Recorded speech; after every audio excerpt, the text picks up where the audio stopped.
Okay, good afternoon everyone. My name's David Long. I'm the Deputy Co-Lead of the Gene STEM and Cellular Therapies team, working together with Paul Gisson and Claire Booth. And really this is an area where GOSH, working with the Institute of Child Health, has been world leading, and which has been done through the infrastructure that the BRC has provided for many years. And really we have really a very simple aim in the next 5 years. It's really to advance these technologies, expand the conditions that they can be applied to, so we can treat more children with rare diseases. And so really we're going to play the video. It's the world premiere of our video. It's the last one that you've got to see, so.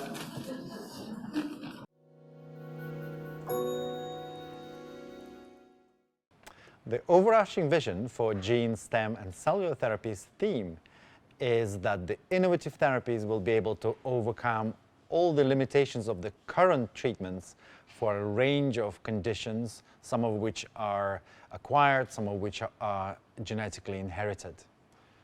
The research in this area, I mean gene therapies, started 20 years ago in immunodeficiencies, but the success that was achieved was then translated in many other conditions like cancer, other genetic conditions, for example in metabolism. But this is only a glimpse of what this technology can achieve. A lot more will come. So since 2007, NIHR Biomedical Research Centre funding has established GOSH as a world leader in gene, STEM and cellular pioneering therapies, accelerating new treatment strategies to a wider range of conditions that affect children. Our future looks bright, with a core of world-leading experts in this field, access to fully licensed manufacturing suites, and a collaborative approach to development in this area. While children who receive these novel therapies will have lifelong monitoring, these therapies are considered one-off and curative, changing and saving lives and lowering lifetime healthcare costs. So our theme has 4 main areas of growth over the next 5 years. Firstly, we're going to be using stem cells that are made from the bone marrow. Secondly, we will be delivering genes by adeno-associated viruses for different therapies. Thirdly, we're going to engineer T cells to cure childhood cancer. And lastly, we're going to develop new technologies to improve gene editing and also the delivery of therapies to different cells and organs.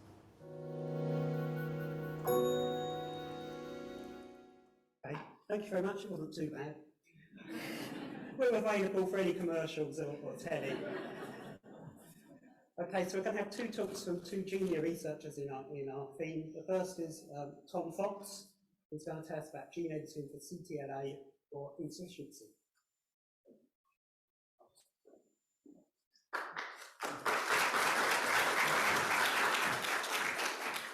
Hello, well thanks for the invitation to speak today. So I'm Tom Fox, I'm a clinical academic haematologist, and I'm going to talk to you about our exciting work performing gene editing for CTLA-4 insufficiency.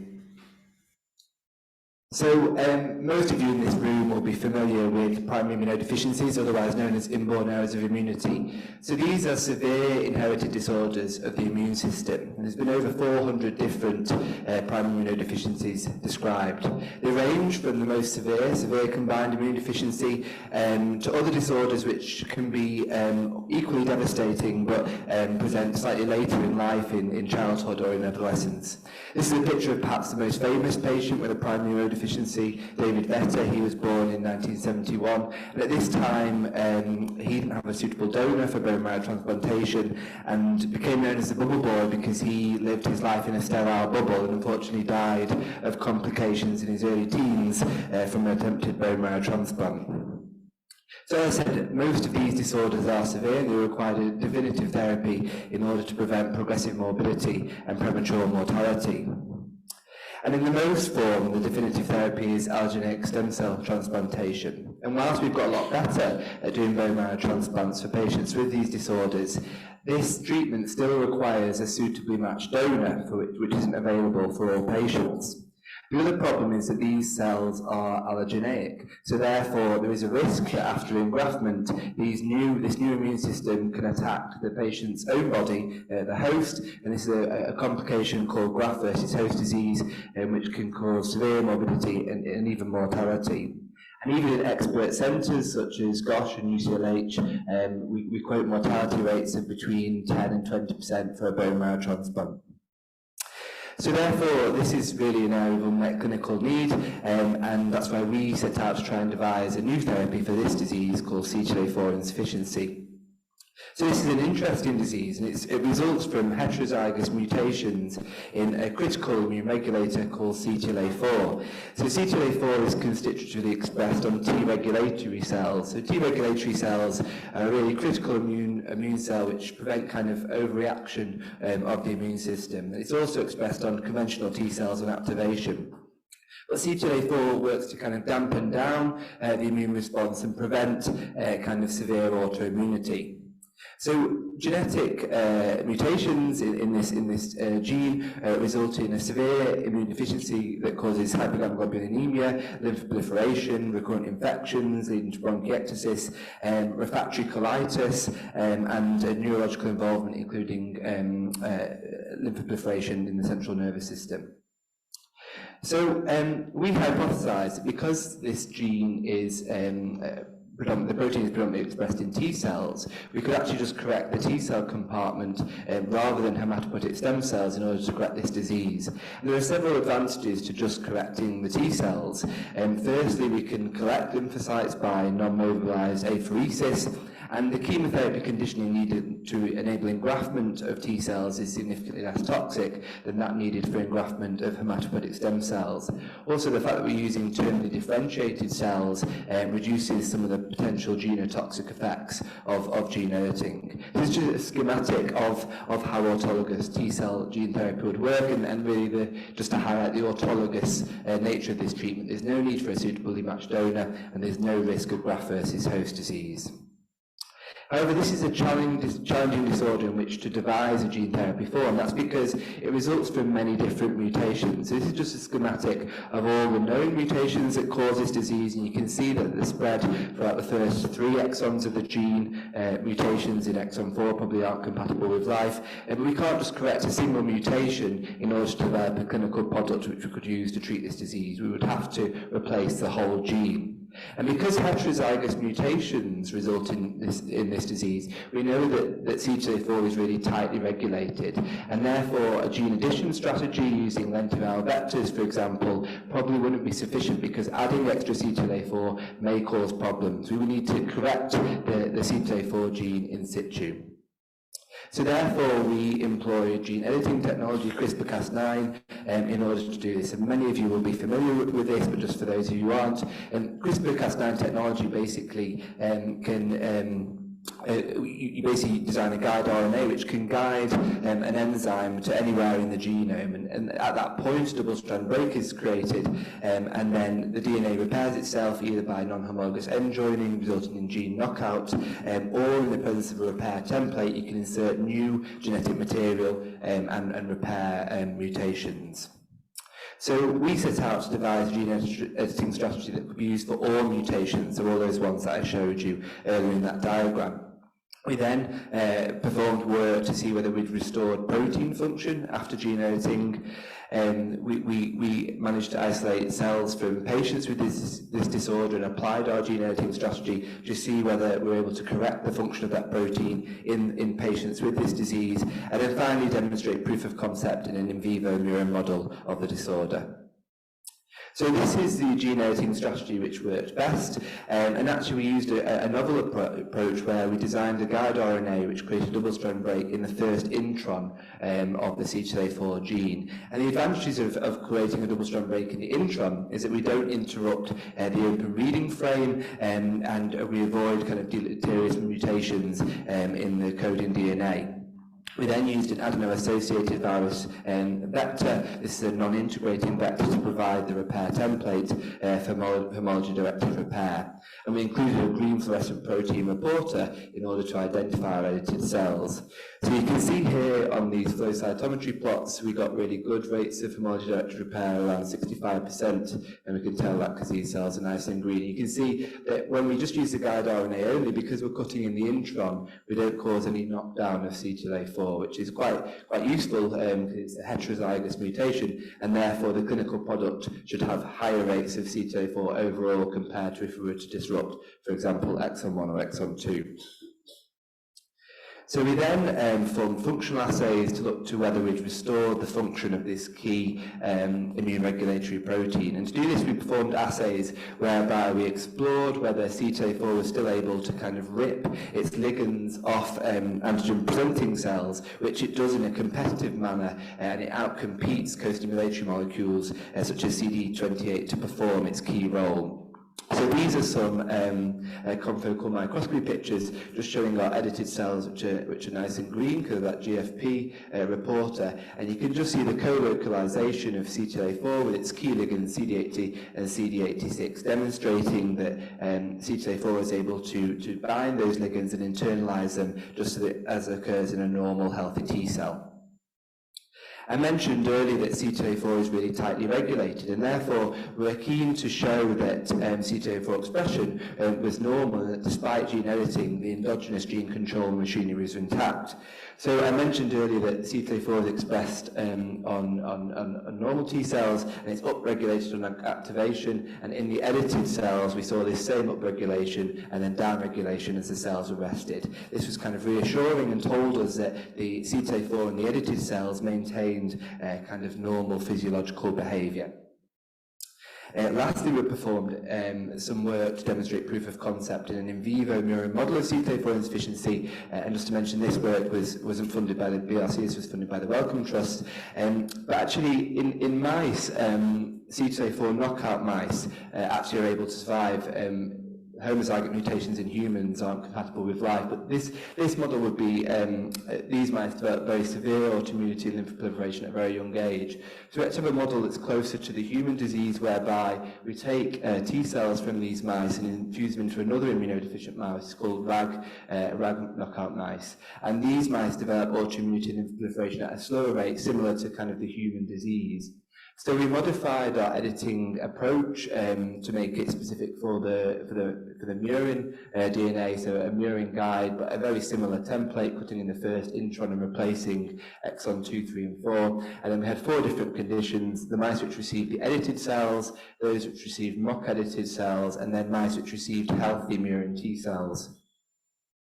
And when we compare those groups, so this is just some flow cytometry plots demonstrating how we're able to restore CTLA-4 in these CTLA-4 knockout cells. We've got lower editing rates in murine cells because they don't tolerate the AAV templates as well, but we're able to mitigate this by sorting. But what we're pleased to see is that the mice who received the wild-type healthy T cells and those that received the edited T cells didn't develop lymphoproliferation or autoimmunity. So these are the spleens from those mice and the lymph nodes. You can see these, and this is a normal-sized spleen here, and then normal-sized lymph nodes here. But the mice which received the mock-edited cells developed massive splenomegaly and lymphadenopathy, which we see with this clinical phenotype. And these are just some graphs showing you the different cell counts in the lymph nodes and the spleens, demonstrating that numerically. So the BRC was really crucial to this kind of translational research. The infrastructure bringing together clinicians and scientists and giving us access to samples from rare patient cohorts is really crucial to this kind of translational research. As we've heard from other speakers, the collaboration between scientists and clinicians is really crucial, and also the access to expertise such as those of UCLB in protecting intellectual property, and they helped us file a patent on this editing approach. So in summary, hopefully I've demonstrated today that CTLA-4 insufficiency is a devastating disease with limited treatment options currently, and we've devised a T-cell universal gene therapy strategy which is able to restore CTLA-4 protein expression and function, and we've shown that you can rescue CTLA-4 function in T-cells isolated from patients with a disorder. We've demonstrated in vivo that these edited T cells are able to work in an in vivo model and are able to persist, and the next steps really are preclinical scale-up of this approach and then a human clinical trial. And again, we'll need the BRC support to take this approach forward further. So I'd like to thank everyone who's been involved in this work, particularly Claire Booth's lab and Emma Morris's lab, and everyone else who's been involved. Thanks very much.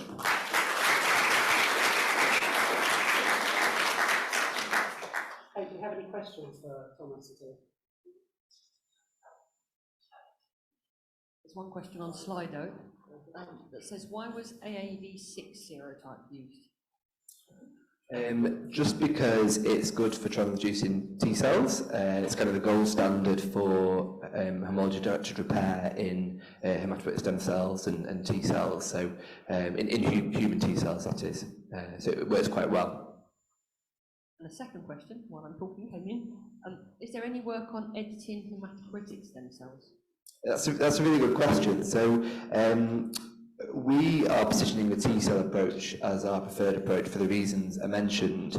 CTLA-4 is expressed in other hematopoietic stem cells, but we don't think it's functionally important.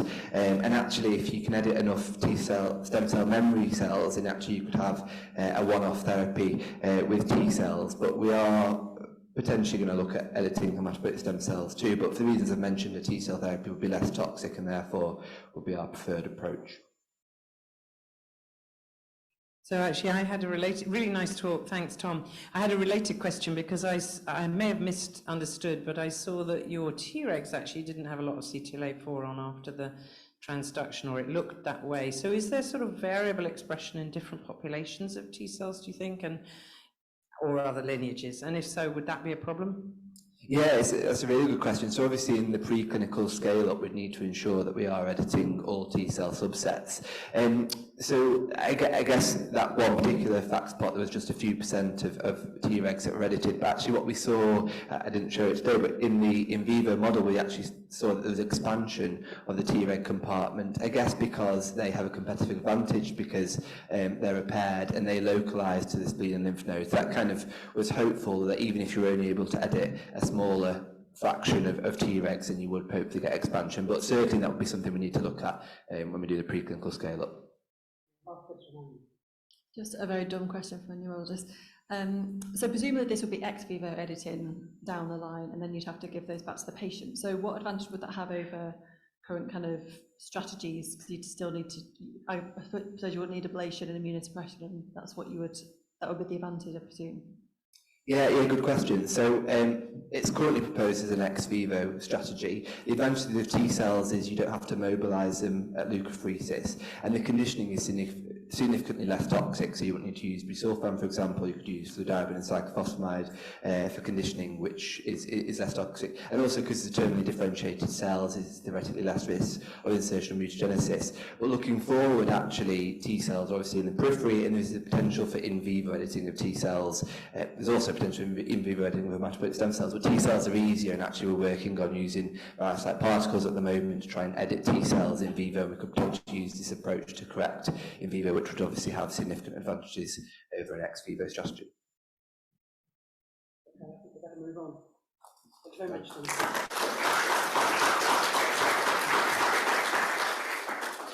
Okay, so our last speaker is Dr. Jenny Chandler, who's a non-clinical scientist who formerly had a BRC Catalyst Fellowship, is now a Kidney Research UK Intermediate Fellow, and she's going to talk about an early career journey in renal gene therapy.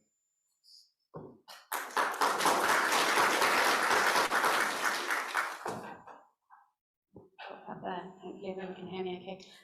So yes, hello, my name's Jenny and I'm an intermediate fellow in the Kidney Development and Disease Group, and I'm going to talk to you a bit today about the work that we've been doing establishing gene therapies for the kidney.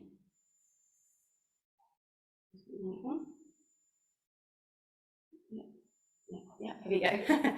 So basically, I'm based in the Kidney Development and Disease Group at GOS ICH here, and the aim of our group is to tackle the 65,000 plus people that are currently living in the UK with end-stage kidney failure, and in particular, the 1,000 children.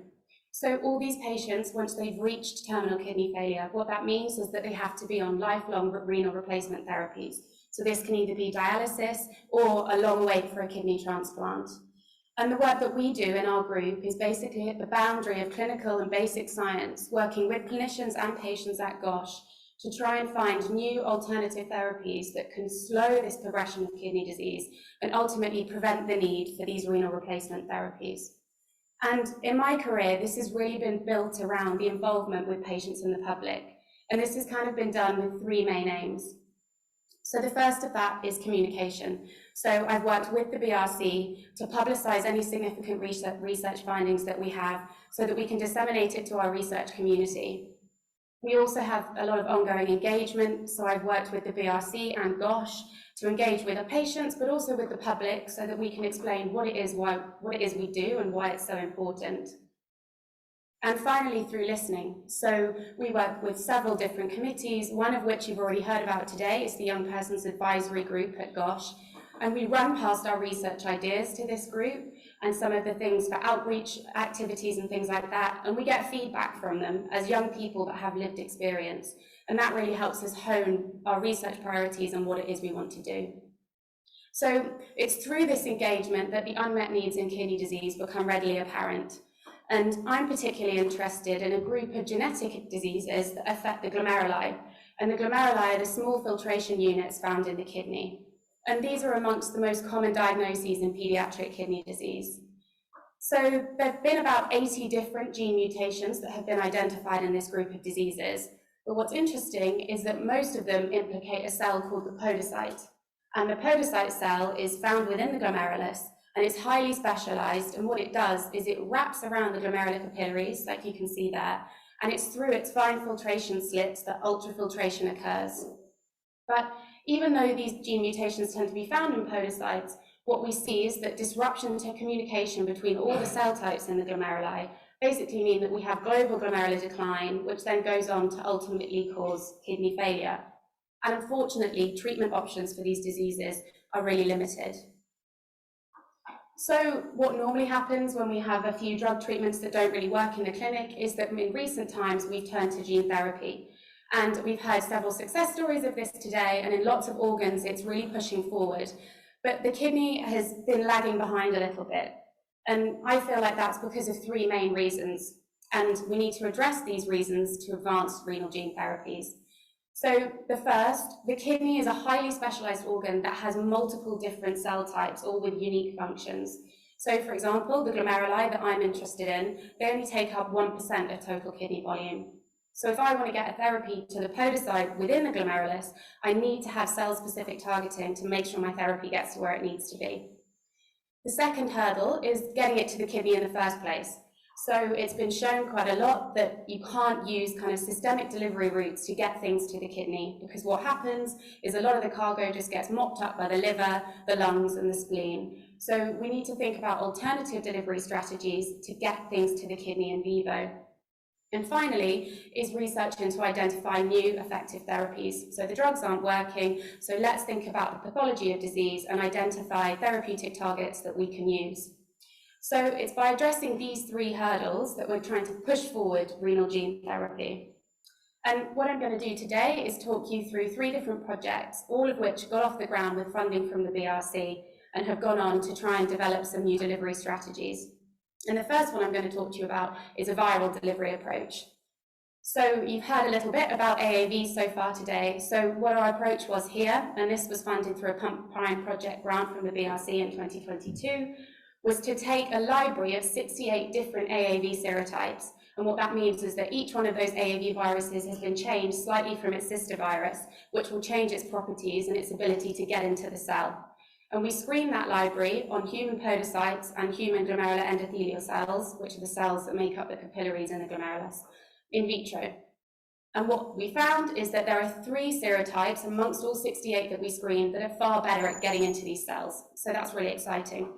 So with this preliminary data, we went on and we secured funding from the UCL and LifeArc TAS grant, where we can now take this in vivo and screen the same library, but this time not only look at the cells that we're interested in targeting, but also all of the organs that we don't want to hit.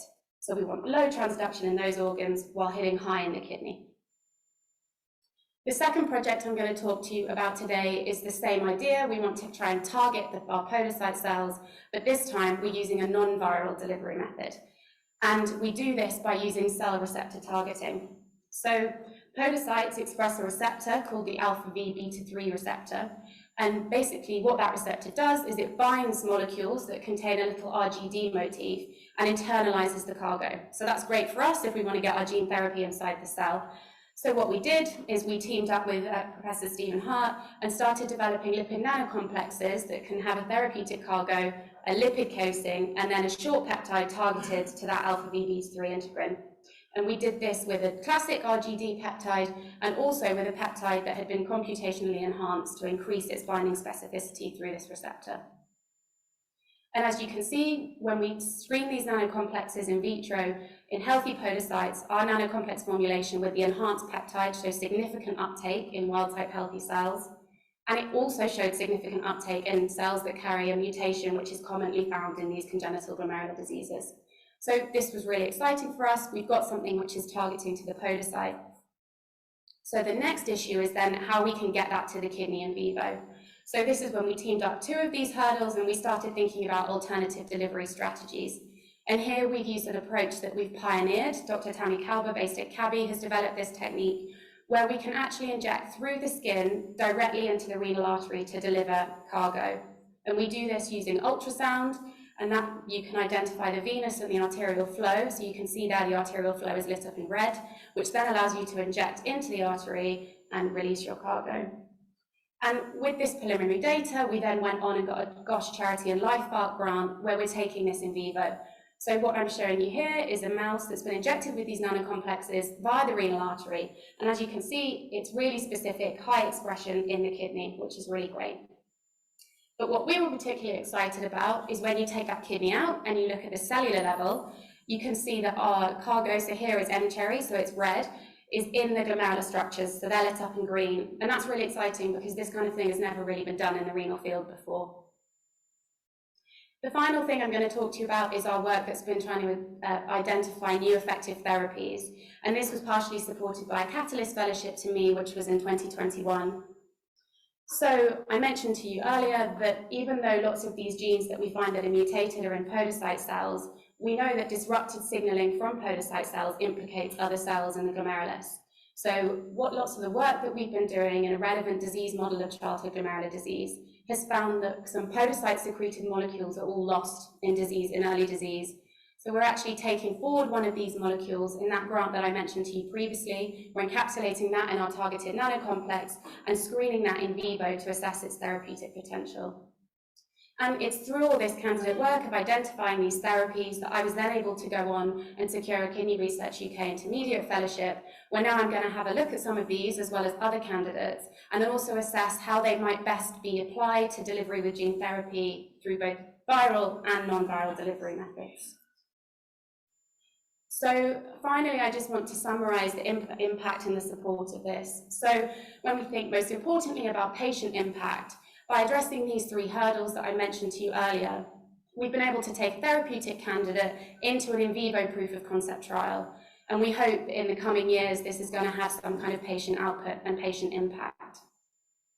And when I think more personally about how the BRC has supported me, it's provided me with a network. I'm a theme representative on the junior committee, and it's also provided the continuity of salary, which has allowed me to co-supervise two really talented PhD students.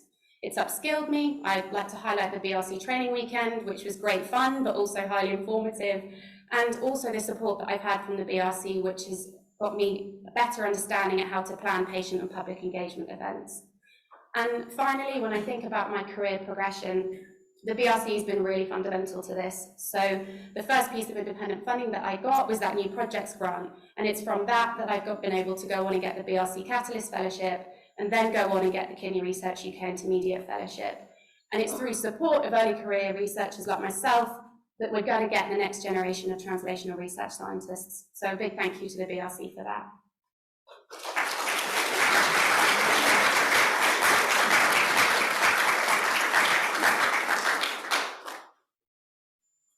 Yeah, well, I'll carry on. I'll say thank you. These are all the people that I'd like to say thank you to. So, of course, the patients and families and YPAG.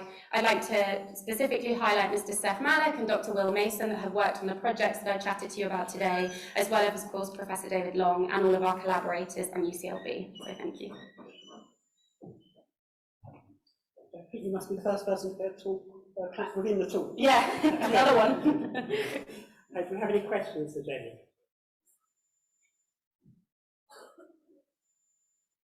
Okay, so I'm going to ask you questions. Yeah, okay. So how translatable do you think the renal artery injection is? Do you think we can do that actually in patients?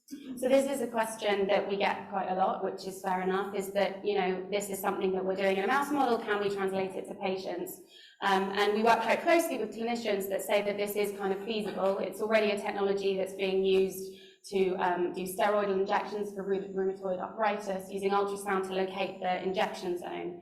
And also I kind of feel like, so this is Seth that does lots of these injections, and he's doing this in a mouse that obviously has a kidney and a renal artery far, far smaller than a pediatric patient. So I feel like if it's feasible in that kind of system, it's definitely feasible with training in humans. Can I ask you about your career a little bit? Yeah. So what challenges do you think the BRC has helped you to overcome in your career, and what do you think you might be doing if you hadn't got that catalyst feature? Good question. I would say I've kind of hammered it in the talk, but the funding that I've got from the BRC early on in my career has been really important for me to then go on and secure grants external to the BRC. So I think getting that kind of funding and building up then has allowed me to go on and get fellowships and other external funding, which I don't think would have been possible, or would have been a lot harder. If I hadn't had that funding support, I mean, I don't know, it's a tricky question. You just have to keep trying externally, I guess, but I would definitely encourage any early career researchers to apply to the BRC for these kind of small project grants that they have, because they really do build the preliminary data that allows you to then go and secure external grants. Okay, thank you very much, Jenny. Oh.